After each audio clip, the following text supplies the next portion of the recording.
ఇక ప్రభాత వెలుగుకు సంబంధించిన కొన్ని హెడ్లైన్స్ అనేది చూద్దాం ఈరోజుకి. ఇక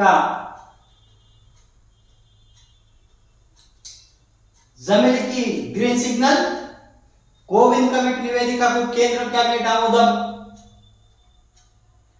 శీతాకాల సమావేశంలో బిల్లు పెట్టే ఛాన్స్, దేశవ్యాప్తంగా లోక్సభ అసెంబ్లీ ఎన్నికలు ఒకేసారి, ఆ తర్వాత 100 రోజుల్లో స్థానిక సంస్థల ఎలక్షన్లు, డబ్బు టైం ఆదా అవుతుందని కమిటీ. ఇక 18వ రాజ్యాంగ సవరణ సిఫార్సు, 1 నేషన్ 1 ఎలక్షన్ కు వ్యతిరేకిస్తున్న ప్రతిపక్షాలు, ఆచరణలో సాధ్యం కాదంటున్న 15 పార్టీలు, ఇక పార్లమెంట్ లో బిల్లును అడ్డుకుంటామని హెచ్చరిక. ఇక 1 నేషన్ 1 ఎలక్షన్ ప్రతిపాదనకు కేంద్ర కేబినెట్ ఆమోదం తెలిపింది. జమిలి ఎన్నికలపై మాజీ రాష్ట్రపతి రామ్నాథ్ కోవింద్ కమిటీ ఇచ్చిన నివేదికను మంత్రివర్గం ఏకగ్రీవం ఆమోదించింది. వచ్చే పార్లమెంట్ శీతాకాలం సమావేశంలో ఈ బిల్లును ప్రవేశపెట్టే అవకాశాలు ఉన్నాయి. ప్రధానమంత్రి నరేంద్ర మోడీ అధ్యక్షతన బుధవారం మంత్రివర్గ భేటీ అయింది.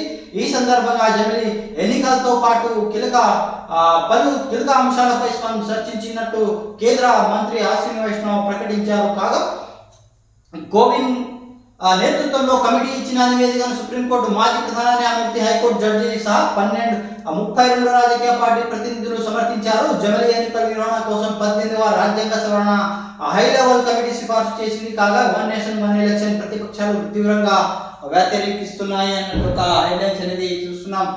ఇక 1 నేషన్ 1 ఎలక్షన్ అంటే 1 నేషన్ 1 ఎలక్షన్ అంటే దేశంలో ఓటర్లు అందరూ ఒకే లోక్సభ, అసెంబ్లీ, స్థానిక సంస్థల ఎన్నికల కోసం ఒకేసారి ఓటు హక్కును వినియోగించుకోవడం. కేంద్ర రాష్ట్ర స్థానిక ప్రతినిధులు ఎన్నుకునేందుకు ఒకే టైం కాకపోయినా ఒకే ఏడాదిలో ప్రజలు ఓటేస్తారు. ఇటీవల ఏపీ, అరుణాచల్ ప్రదేశ్, సిక్కిం, ఒడిశా అసెంబ్లీ, లోక్సభ స్థానాల్లో మాత్రమే ఎన్నికలు జరిగాయి. బుధవారం జమ్మూ కాశ్మీర్లో ఎన్నికలు జరిగాయి. వచ్చే నెలలో హర్యానా, ఏడాది చివరిలో జార్ఖండ్, మహారాష్ట్రలో ఎన్నికలు నిర్వహించనున్నారు. మిగిలిన రాష్ట్రాల అసెంబ్లీ పదవీ కాలం వేరువేరుగా ఉన్నాయి. కేంద్ర కేబినెట్ ఆమోదించిన 1 నేషన్ 1 ఎలక్షన్ చట్ట రూపం దాల్చే దేశవ్యాప్తంగా ఒకేసారి లోక్సభ, అసెంబ్లీ ఎన్నికలు జరుగుతాయి. ఆ తర్వాత 100 రోజుల్లో స్థానిక సంస్థల ఎన్నికలు కంప్లీట్ అనేది చేస్తారు అన్నట్టు ఒక హెడ్లైన్స్ అనేది చూస్తున్నాం.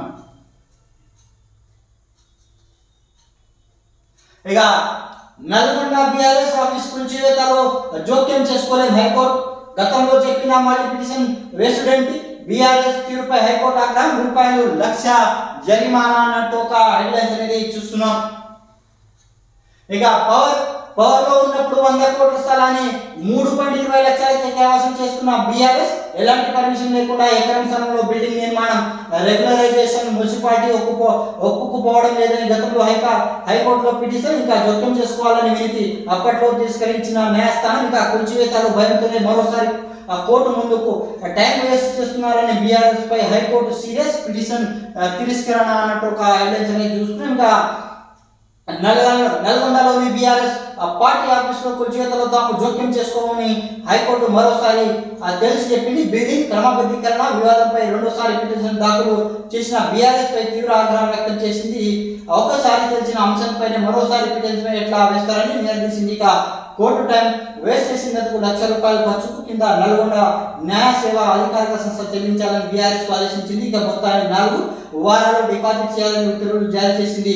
తక్కువ ధరలు దక్కించుకొని పర్మిషన్ లేకుండా కట్టి నల్గొండ నడిబొడ్డున అగ్రోస్ సంస్థకు చెందిన 2 ఎకరాల స్థానం 10 కోట్ల పలుకుంది. కానీ గత ప్రభుత్వం కేవలం 3.23 లక్షలకే బీఆర్ఎస్ జిల్లా కార్యాలయం ద్వారా దత్తం చేసిందంటూ ఒక హైలైట్ అనేది చూస్తున్నాం.